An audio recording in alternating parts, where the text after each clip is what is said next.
Welcome to our Israel-Palestine podcast, a project by graduating high school students from Berlin-Neukölln, home to Germany's largest Palestinian diaspora, and a second home to many young Israelis. Israel and Palestine are painfully present in our district and in our schools. We've spoken with historians, legal scholars, trauma researchers, and educators, some of whom are world-leading experts to better understand this ongoing conflict. Our approach has been multi-perspectival. We don't aim to resolve controversies or contradictions, but to hear different perspectives. Human rights and international law are the foundation of responsible multi-perspectivism. Can we learn to listen and hold conflicting truths at the same time? Find your own answers, or better, questions. Are you ready for the discomfort of learning? Welcome to a very special episode of our Israel-Palestine podcast. I'm Yusuf. And I'm Mert. And together we host a very important conversation about an essential and deeply painful moment in Palestinian history, the Nakba. Today we are very honored and grateful to be joined by Professor Adel Manna, one of the foremost Palestinian scholars of the Nakba, whose research sheds vital light on the historical events of 1948 and their ongoing impact on Palestinian society. A very warm welcome, Professor Manna. Thank you. Professor Adel Manna is a leading historian of Palestine in the Ottoman period and of the Palestinians in the 20th century. He earned a PhD in Middle Eastern Studies and has taught in several Palestinian and Israeli universities, including Birdsight University and the Hebrew University of Jerusalem. His fields of interest include the history of Jerusalem in the Ottoman period, Arab citizens of Israel, and the history of the Nakba and its continuing ramifications for the Palestinian people. In 1999, he joined the Van Leer Jerusalem Institute as director of the Center for the Study of Arab Society in Israel, and between 2009 and 2012, he was the director of the Center for the Training of Arab Teachers at Beit Pearl Academic College in Israel. Dr. Manna has published 10 books and dozens of articles in Arabic, Hebrew, and English. His most recent book, The Nakba and Survival, the story of the Palestinians who remained in Haifa and the Galilee, is a landmark work. For the past years, Dr. Manna has been working on a biography of Ahmed Hilmi Abd al-Baki, the Prime Minister of the All-Palestine government in Gaza in 1948. Professor Manna was born in 1947 in Majd al-Kurum, in what was then mandatory Palestine, just a year before the events he so meticulously researched. And actually, I had the chance of teaching as visiting professor in Germany also, in Erlangen for 1 year, 1991-92, and in Erfurt for 1 semester in 2007. I'm married with 2 children, 2 sons and 1 daughter, 3 children. And my elder grandchild is in his first year in the university in Colorado, United States. Wow. Yeah, I think that's enough. Moving over to our disclaimer. Today's conversation is very important, but it is also very sensitive. We are recording this episode in our district of Berlin-Neukölln, that is home to Germany's largest Palestinian diaspora. Many of our fellow students have family ties to Palestine, including to Gaza. Our district is also a vibrant exile destination for young Israelis. The current devastating violence since October 7th is therefore painfully present in our district and in our schools. We are also mindful that we are recording this episode in Berlin, 80 years after the liberation of Auschwitz. We understand that very different legacies of trauma are connected to this time period and that they are reverberating in the affected communities. This history is painful, and it is painfully present in the living memories of families whose lives were deeply affected by this history. Please be respectful and mindful of that. We're also aware of the fact that there is conflicting perspectives on this history. We follow a multi-perspectival approach that makes existing controversies visible as required by the Beutelbach Consensus. We therefore kindly encourage you to check out our show notes for further resources and also to listen to the episodes with Professor Derek Penzler and Dr. Muriel Asseburg to hear their perspectives on this contested history. We are not historians, neither are most of you probably. To fully understand the different interpretations of these events, we will have to be historians. we would have to know the relevant archives and sources involved, including the required languages Arabic and Hebrew. We also understand that archives and sources, as much as they constitute facts, they also require interpretations. They need to be combined and put into a broader historical context. Depending on where you come from and what sources you combine and which methods you use, you might come to different conclusions. This creates ambiguity because perspectives matter. That does not mean that truth does not matter or that historical truths cannot be obtained. The essential quest for historical truths is a task for historians who stand in dispute with each other and in dialogue with the lived memories and stories of the communities who shaped this history. Professor Adel Manna is an outstanding example of this work, and his scholarship is deeply rooted in meticulous archival work, family history, and Palestinian oral story. Together with the distinguished Jewish-Israeli historian Professor Motti Golani, he has co-authored the book Two Sides of the Coin, Independence and Nakba, 1948, creating a new standard of academic dialogue over conflicting truths. It is also a great example of how we can deal with differences in an empathetic and respectful way while wrestling for the truth. Thank you. This was a brief disclaimer. We will now start with the questions. Please go ahead. So, getting right into it, Professor Manna, to begin at the very start, what does the word Nakba mean? The word Nakba means catastrophe, but as well as in Arabic and in English, we have synonyms to this word. In English, we can speak about the disaster, calamity, and other words, synonyms for disaster. And in Arabic too, there are synonyms like karitha, mihna, and many other like naksa and hazima and others. So the word nakba or was chosen for what happened in 1948 to the Palestinian people and to Palestine, because it's not a disaster, natural disaster. It's a disaster of human people made that disaster and not the nature, as it happens in the wars and in conflicts through history. So this is the meaning of Nakba and the other synonyms for that word. When did the Palestinians begin using the term to describe the events of 1948? Actually, since 1948 itself, already in summer 1948, and exactly in August, and then later on in October 1948, a very well-known scholar from the AUB, the American University of Beirut, published a pamphlet, a light book, a small book, called in Arabic Ma'na Nakba, the meaning of the Nakba. And he was the one who coined this name, this word Nakba for the Palestinian catastrophe in 1948. At that time, this wasn't a full research study.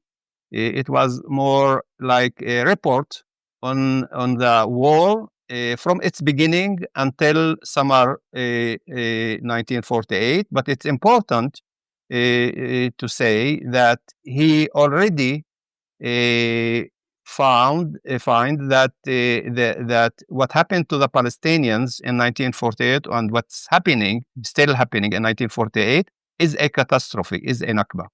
And later on, other scholars, historians, writers continued using this word Nakba for describing what happened to the Palestinians. And several books were published in Arabic and in other languages, particularly in English, using the word Nakba for the catastrophe which beheld the Palestinians in 1948.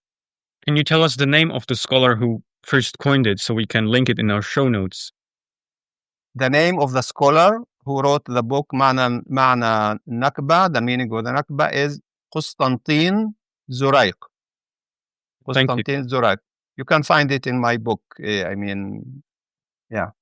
Has the meaning or the use of the term Nakba changed or evolved over time? Yes. Yes and no. Yes, the meaning of the Nakba have developed during different times. By that, I mean that people in different periods were more optimistic or pessimistic about what they could do in order to stop the Nakba, in order to cure the results of the Nakba, which means also trying to get Palestine back, or trying to fight for Palestine. So if we take the 50s, the first decade after the Nakba, when President Abdel Nasser, Jamal Abdel Nasser of Egypt, became the president, and he had some success in his fight against colonialism. So Palestinians and Arabs in general thought that with the end of colonialism in the third world, particularly the major colonialists were France and Britain. So with decolonization, they thought that the Palestinians and the Arabs will be able to get rid of the Israeli colonization and getting Palestine, all of it or most of it, back for the Palestinian people, who are the indigenous people of Palestine for hundreds of years. You start the book Nakba and Survival with the story of your family. Could you share the story with us? Yeah, thank you for this question, because this is very important question in my biography. I grew up from the age of 10, when I was in fourth grade. I grew up with two narratives of what happened in 1948 in the school. And this was an Israeli school in the Galilee. In the school, we were taught the Israeli perspective, the Israeli narrative of what happened in 1948. While at home, for the first time, when I was 10 years old, my father told me that our village, Majd al-Kurum, which you mentioned earlier, have suffered from a massacre. This massacre was made by the Israeli army. At that time, it was already Israeli army. It's not militias like the Haganah and other groups. So the Israeli army, after the people of the village surrendered to the Israeli army, and they promised that they will do nothing to the people, though they took part in fighting against the Israeli army. 1 week after the surrender, it was on the 5th or 6th of November, 1948, toward the end of the war, the army asked all the people of the village to come to a central place in the village, the spring. It's close to the spring of the village, and the army said that the people of the village did not give all the arms according to the agreement which was made between the people of the village and the army. And that was the pretext for starting killing people in front of all the people, all the young and old people of the village, the men in the village. They were choosing one person just by chance. They said, the officer said, "You guy, come here." They blinded him and put him on the wall, and ordered 7 soldiers to fire. He said, "Fire," and they shooted on him and killed him. And the officer said, "If you will not bring other arms, we will continue killing one man each half an hour." Fortunately, an officer who was in good relations with the people of the village from the nearby Nahariya town came to the village at that time, and he stopped the massacre after killing 6 people on the spot, and other few people in other parts of the village. by soldiers who were searching the village if some people did not come to that center.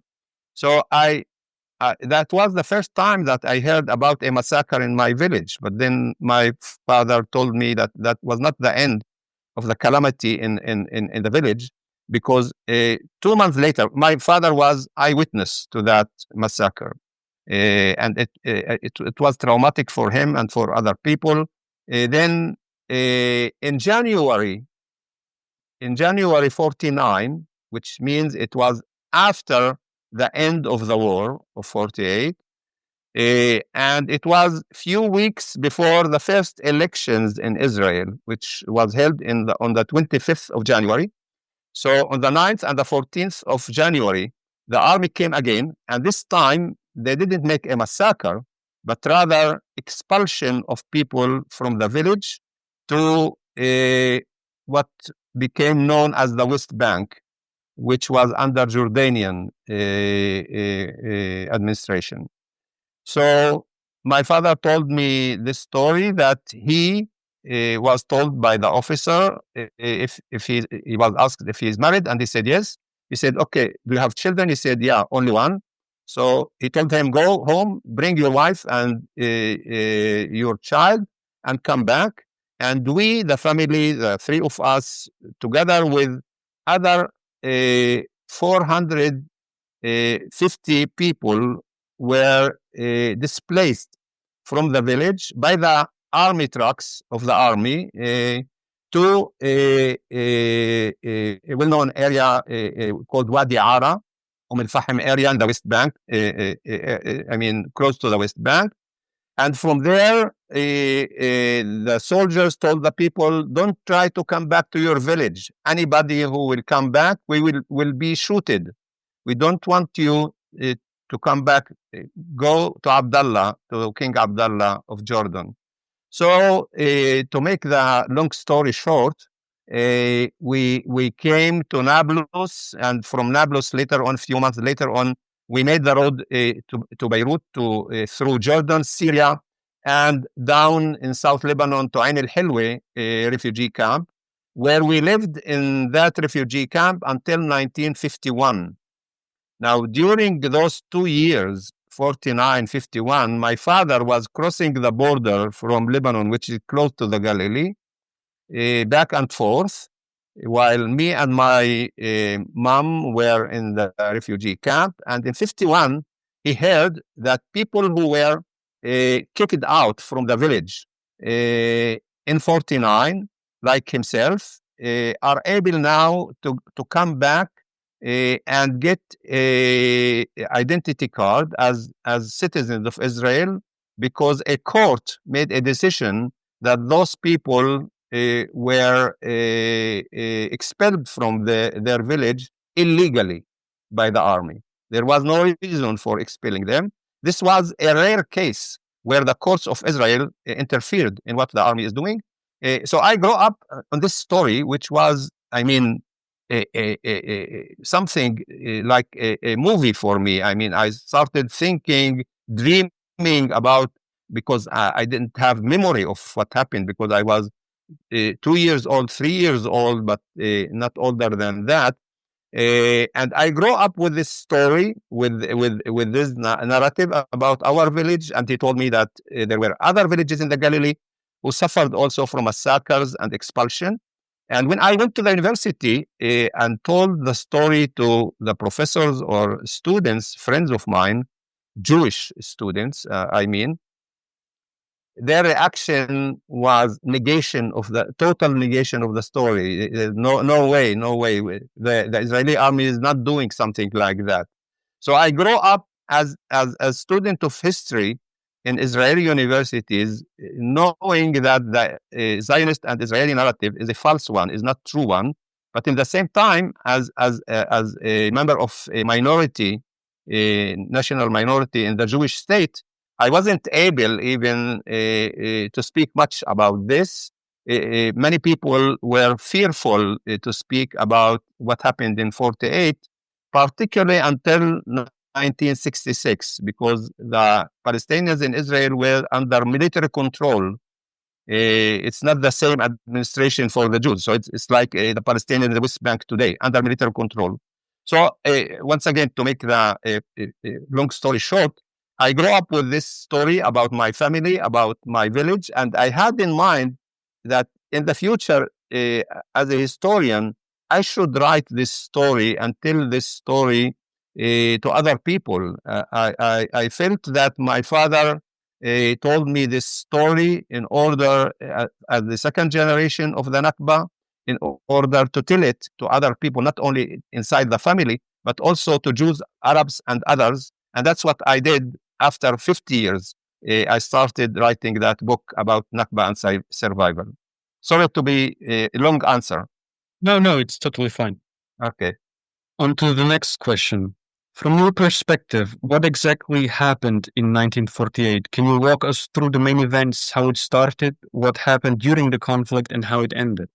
Yeah, I'll try to be short because we have many questions, very, very important and really great questions. So I'll try to answer shortly. The war started, I mean, at least that's what historians are writing, particularly from the Israeli side. The war started as clashes between Arabs and Jews or Palestinians and Zionists. Immediately after the resolution of the UN of partition of Palestine on the end of November 47. So the Palestinians who didn't like the partition plan, which gave 54% of Palestine to less than 1/3 of the population. The Jews were about 1/3 of the population, and Palestinians were more than 2/3 of the population. And the UN resolution gave the Jewish state 54% of the land. And the Palestinians thought this is not fair, this is not justice, and they made a 3 days strike as a response for the UN to tell the people of the world that you should change this resolution. But instead of changing this resolution, because the Palestinians could not accept that resolution, the Jewish side said, okay, we accept, though they not really accepted the resolution. They accepted the establishment of a Jewish state, but not really the borders of the partition, as we will speak about it. So clashes started, but the clashes started between both sides on low scale until March 1948. From March 1948 on, it became a full-scale war in which the Israeli side, the Zionist side, was in offensive, attacking Palestinian villages and towns, occupying them, expelling the people. And in the end of the day, though the Arab regimes, the Arab armies tried to help the Palestinians because the Israeli side was much stronger, as we see it also today in what happened in Gaza. So the Palestinians were losing more and more of their land, their villages, and their towns. And at the end of the war, out of 900,000 Palestinians who lived in the part of Palestine which became Israel, which is 78% of Palestine, became refugees. And that became the most important result of the war, the expulsion of 750,000 Palestinians from their land, from their villages and towns. And they became refugees in the Arab world, in the neighboring Arab world. Only 150,000 remained in Palestine. And my book is focusing on what happened to those Palestinians who remained in Israel and became Israeli citizens. Now, this is the most important result of the war, but there are many other results which maybe we will speak about it later on, like the Palestinian people who lived on one land as a people in their homeland they lost their social cohesion. They became displaced as refugees in different parts, and only small part of it in Israel. The West Bank, other part of Palestine, came under Jordanian rule, and Gaza under Egyptian rule. So a Palestinian state was not established. Only a Jewish state, Israeli state, was established, while Palestinians lost their nationality. Actually, because a nation is a people who is living on one land and have sovereignty on that land, and the Palestinians lost that homeland, and from that time on, this became the symptoms of the disaster, the catastrophe, which beheld the Palestinians since 1948 until today. Again, sorry, but it's difficult to shorten those answers. Of course, we have time. Okay. Who were the key actors involved, and how did each of these groups influence the course of events? From the Palestinian side, Hajj Amin al-Husseini was the major player, important personality. From the Israeli side, Ben-Gurion, who united the Israeli community, the newcomers to Palestine, who settled Palestine and they claimed that it's their ancestors'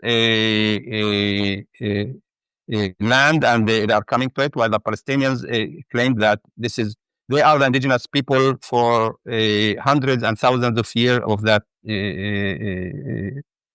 of history. And in addition to them, there was the Arab League and Arab leaders. The most important one of them in the history of Palestine at that time is King Abdullah of Jordan. And the fact that the Palestinian side or the Arab side were not united, they didn't have a program for the war. The war was actually made without a plan, without being able to fight that war. While the other side, the Israeli side, was planning for that war for decades under the British control, and they were ready for that war. That's why the outcome of that war as a catastrophe for the Palestinians was not just by chance, but as a result of the balance of power between the two sides. Can you give concrete examples of significant events or operations during the conflict, such as the Deir Yassin massacre? Sure. Deir Yassin massacre was part of the offensive of the Israeli side from the end of March 48, beginning of April 48. Until that time, as I said earlier, the Israeli side was reacting to events and making some operations against villages and towns here and there, but there was no clear plan of attacking the Palestinian areas, villages and towns, and occupying them. According to Plan D, which is one of the questions there, so we can answer the two questions together. According to Plan D, from early April 48 on, the Israeli side decided to attack the Palestinian villages and towns and to occupy them, and to get rid of the people. I mean, they wanted the land without its people. And in order to do that, they have to frighten the Palestinians, to make massacres, to kill people, including women, children, and so on, in order to expel, or either the Palestinians will leave, or they will be expelled. And Deir Yassin is one place out of 70-something, 76, 78 places in which the Israeli side made a massacre as a tool to expel the people of Palestine from their homeland. That happened on the 9th of April 48, when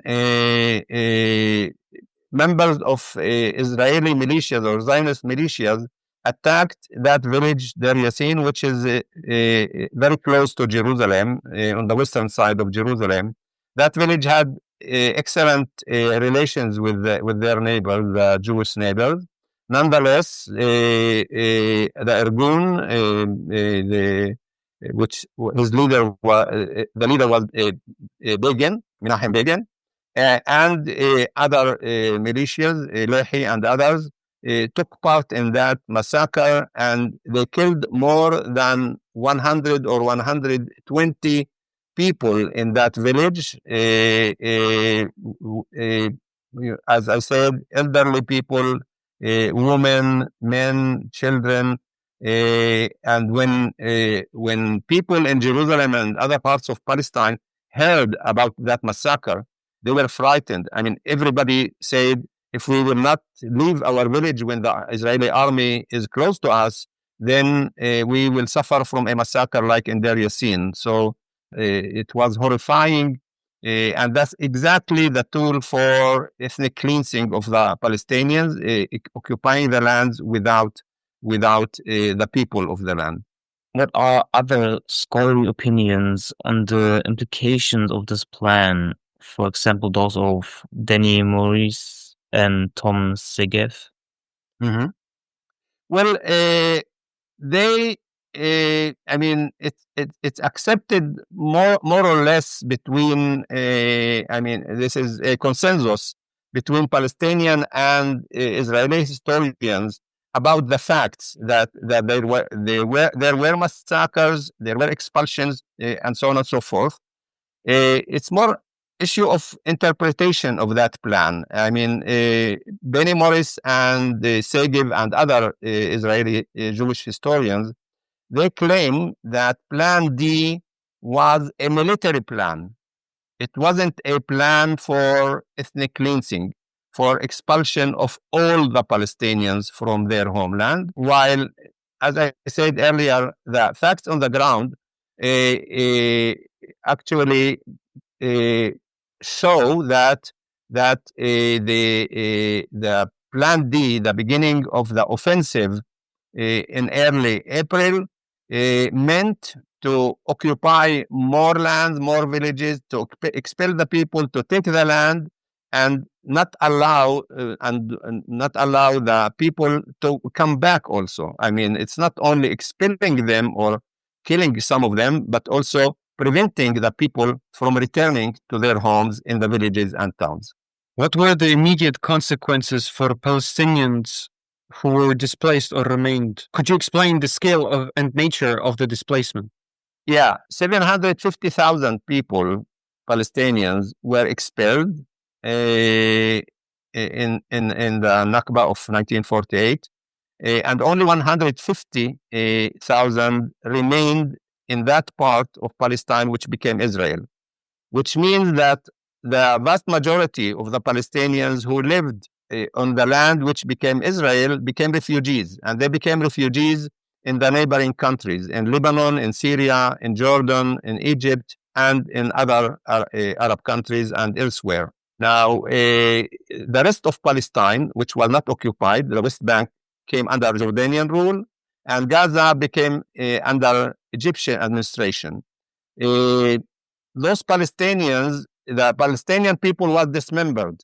It's not only that their homeland was dismantled, but also the Palestinian people was dismembered, and they came to live as communities with no connection with each other. And from that time on, the history of Palestine after 48 is very different from the history of Palestine until 1948. Now, the fate of the Palestinians in the Arab world as refugees is different from one place to other place. I'll say in short that in Lebanon, the attitude toward the Palestinian refugees was the worst, and in Jordan was the best. It was the best because Jordan gave citizenship to the Palestinian refugees in Jordan, not only in the West Bank, but also refugees who came to the West Bank or to Amman. So if you are citizen, you are equal to the Jordanians and you have the same rights like Jordanians. You become part of the community of the nation. While in Lebanon, it was the worst because the attitude toward Palestinians was as enemies, even as threat, if not enemy, as a threat, concentrated in camps and not allowed to work in about 70 jobs that they are not allowed to work in it. So they were totally dependent on what the UN, the UNRWA, were giving them some food for their survival in the refugee camps.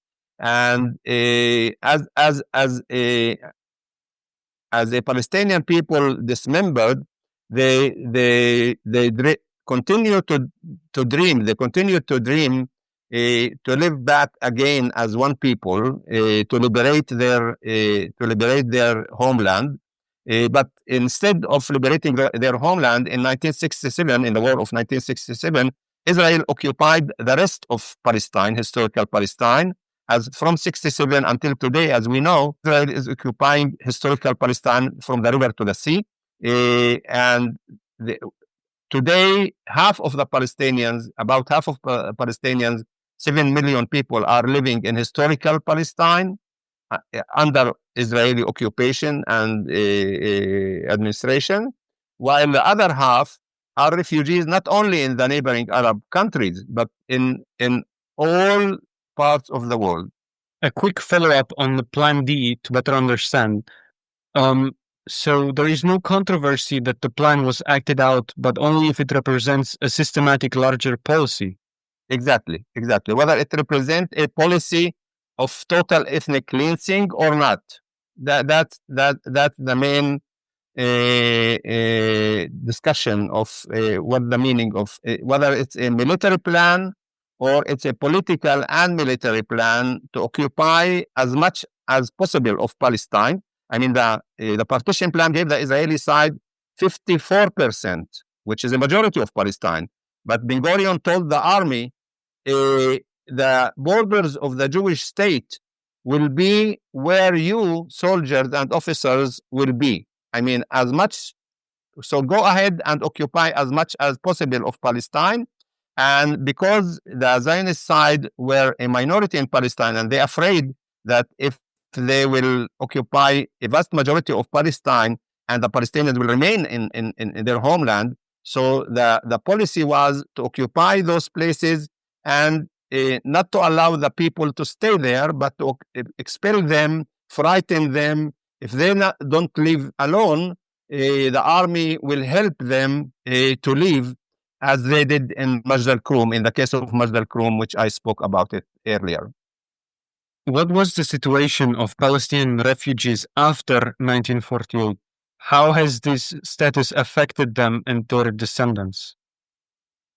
Well, we answered partially this question earlier. I would add that it was really notorious. I mean, what happened to the Palestinians who lived in their villages and in their towns as a normal people living in their homeland. The war of 1948 or the Nakba, it brought them to a situation where they have to start from scratch. They lost their homes, their lands, whatever position they had, and they have to start from zero in the refugee camps. Now, in some places, they had some support of the local Lebanese or Jordanians or Syrians, but in most of the cases, they have barely something to survive. And what UNRWA also, which played an important role in the history of the refugees, played is to give them basically food and education for their children, which is important. But again, when you compare their situation in Palestine until 48 and their situation in the refugee camps after 48, it's a total tragedy for those people who have to start their life, as I said earlier, from scratch, from zero, and to try to survive and to build to give some hope to their children in the future that they have a future through education. I mean, since the Palestinians lost their lands and their everything, their homes, their lands, the Palestinians learned the lesson that as a people, people can lose in war everything, but what you have in your head, education, what you earned in education, you have it wherever you go. So they started to invest in education, and you can see that the second and third generation of the Palestinians, refugees and others, are investing in education because they came to know that education is the most important thing for people to survive wherever they go. Even if they lose something, if they are educated, if they have profession, they can move from one place to other place and have some job and build a family and so on and so forth. You already briefly mentioned it, but what happened to the lands and properties from Palestinians during this time? Thank you for that question. Yeah, this is very important. I mean, Israel, who occupied in 48, 78% of the land, the Jews had only 7% of the land of Palestine until 48. Only 7%. When they occupied 78% of Palestine in the end of the war, they confiscated all the lands of the refugees. So the 750,000 people, refugees who became refugees in the Arab world, all their belongings, whether land, homes, and everything, was confiscated and given to Jews. And on those lands, Israel built towns, townships, kibbutzim, and other communities only for Jews. Since 1948, Israel built about 900 new communities, new villages and towns and kibbutzim on the Palestinian lands only for Jews. And the Palestinians lost their land without any compensation. I mean, since 1948 until today, the Palestinians are not compensated on what they had, unlike Germany, who compensated the Jews after the Holocaust. In the case of the Palestinians, they lost everything. They are not compensated. And not only that, but what's happening in the West Bank and Gaza is that Israel continuing to liquidate the normal life of the Palestinians, to confiscate the land in the West Bank and to build settlements on those lands only for Jews. The settlers in the West Bank, the stories of the settlers in the West Bank and what they are doing to the Palestinians is very well known in the media and everywhere. How did the Nakba affect Palestinians who remained inside and what became Israel? Yeah, very, very important question. And that's the focus of my book, actually. I focused in my book on the Palestinians who remained in Israel, earlier Palestine, because the historiography of the Nakba and of Palestine after 48, the focus normally, naturally, was on the refugees and the lot of the refugees in the Arab world.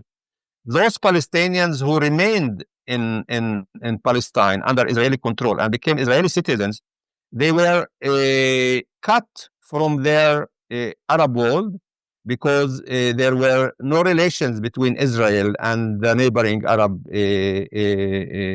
countries. So they were put under military control in Israel. So Israel speaks about democracy and gives citizenship to the Palestinians who remained in Israel, but at the same time they're under military control, which means that any army officers can do anything to a Palestinian, put him in prison, take his land, confiscate his land, destroy his house, and do many other bad things to him.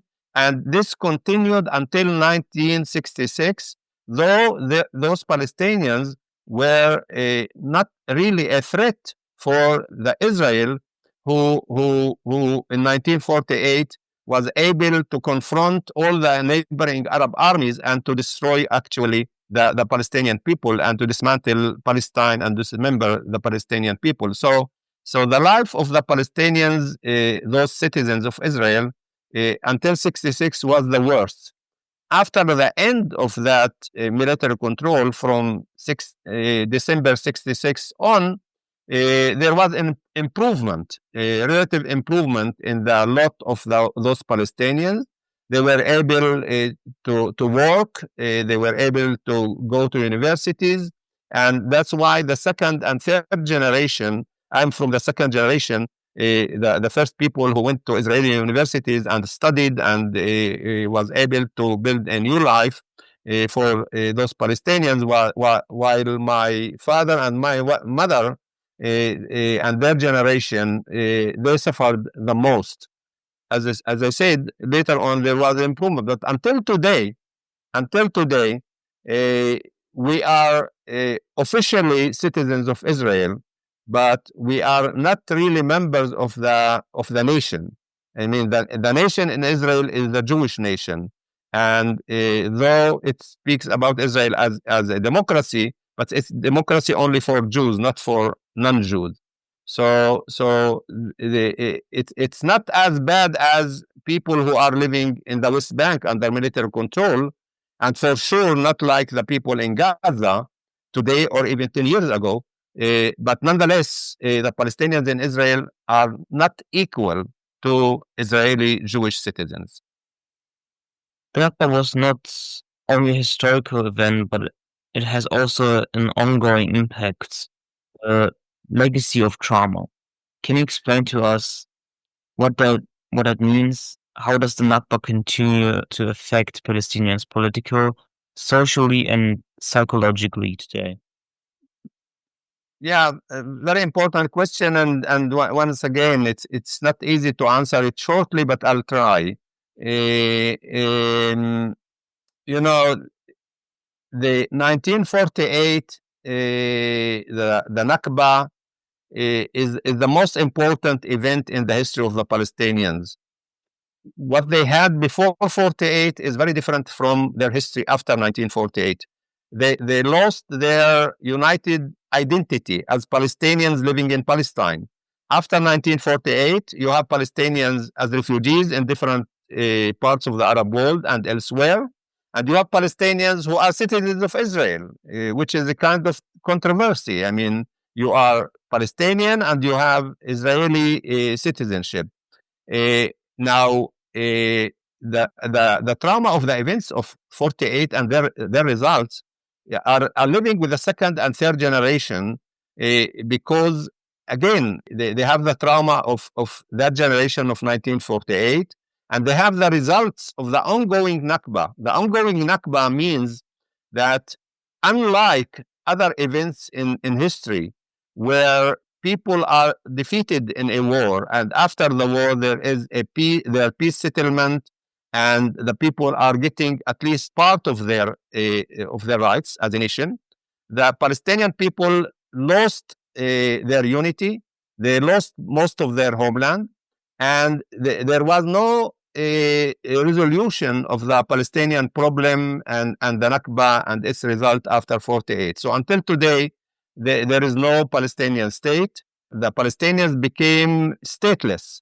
And to be stateless today in the world is very problematic. So any Palestinian from Syria, from Lebanon, from wherever, if he comes to Europe, as a Palestinian who is stateless, he is a threat for that people of that land. And the Palestinians, even who are not living under Israeli control, whether in the West Bank or Gaza, they are living through this part. I mean, those years of of what's happening in Gaza and in the West Bank, where Israel continues to displace and to liquidate the Palestinian livelihood in everywhere. I mean, the Israeli policy toward the Palestinians did not stop in 1948 or in the decade or 2 decades after that. And after occupation of the West Bank and Gaza, with the time, Israel particularly in the last decade or so under Benjamin Netanyahu and his right-wing government, is looking for ending, liquidating, annihilating the Palestinians as a people who is able to live on any part of his homeland. They want the land without the people. And if I may end this question with saying that this is the same settler colonial policy everywhere. I mean, the case of Israel is a late case of settler colonial society, like in Australia, like in Canada, in the United States, and parts of South America, where newcomers, settlers, came to a land and said, "This is our land now." And the indigenous people is not wanted there. They don't want the people, they want the land. And then a conflict started between the newcomers and between the indigenous people, in this case, the Palestinians. And in many places, because that happened in the 16th to the 19th century, they actually liquidated all the people there, or most of them. And today, you have 3%, 5%, 10% of the indigenous people who continue to live in Australia or in New Zealand or in Canada and other places, and they are very marginal to the nation. Now, in the case of Palestine, because it's a late settler colonial case, the Palestinians are still big number of the population. And because of that, Israel is trying to get rid of those Palestinians in the West Bank and in Gaza. And that is the policy of Israel all the time. And because of what happened on the 7th of October 23, Israel is making this as a pretext, as if it's a self-defense in order to get rid of the Palestinians. I mean, which means a genocide or ethnic cleansing, total ethnic cleansing, a genocide of the Palestinians in Gaza. And in a way, I mean, they will try also, they are trying that on low scale in the West Bank. So I'm afraid that the future is really bleak. And the case of Palestine is a really terrible case of crimes against humanity, crimes against a people who lived in on their homeland, and in the last 77 years or 78 years is suffering from continuous Nakba, continuous disaster and catastrophe, one after the other, since 1948 until today. I believe we finished. I mean, I know we didn't answer all the questions, but we used the 1 hour time that we had. Yes. Okay, then. First of all, I'm very thankful for your time, for all the insight you gave us, the knowledge about your book and everything about the Nakba. It's a shame that we have to skip a bunch of questions, but then I guess we will emphasize the most important and last one. What advice would you give educators and students to approaching this complex history? This is on the one side a complex story of what happened in Palestine since 1948 until today. And it's complex because of the complexity and the attitude of Europe toward the Jews. I mean, particularly Germany. Let's put it clearly. I mean, after the Holocaust in the Second World War, not only Germany, but many nations at that time felt guilty that they didn't do much in order to stop the Holocaust, to stop the killing of Jews in Europe. And this is part of the history of Europe. Now, today, when the victims of the Holocaust became the victimizers, and clearly nowadays in Gaza, I mean, no witness, nobody who has logic in his head and his thinking can look on what Israel and the Israeli army is doing in Gaza and not seeing the atrocity that happens in Gaza every day, crimes against humanity, genocide against the Palestinians in Gaza. So I believe that it's the time that people really understand what's going on, know the facts on the ground, and do something in order to stop this war. I mean, to begin with, we have to stop this war, because every day, dozens and sometimes hundreds of Palestinians in Gaza are killed by airplanes and by tanks and by shooting them, children, women, elderly people, and so on. Families, whole families, thousands of families are killed every day in Gaza. So it's very important to understand the Palestinian narrative, to understand what's happening to the Palestinians, and to try to help the people in this area to stop this war and to start something different. Instead of war after war after war and clashes and bloodshed, to try to find peace for both peoples, both for Israel and for the Palestinians. I'd like to thank you again very much for your time, for your valuable insight. And I'd also like to thank our listeners for joining us. We encourage you to explore Professor Manna's work, such as the Nakba and Survival, and to engage critically with the history and narratives of this important topic. Thank you.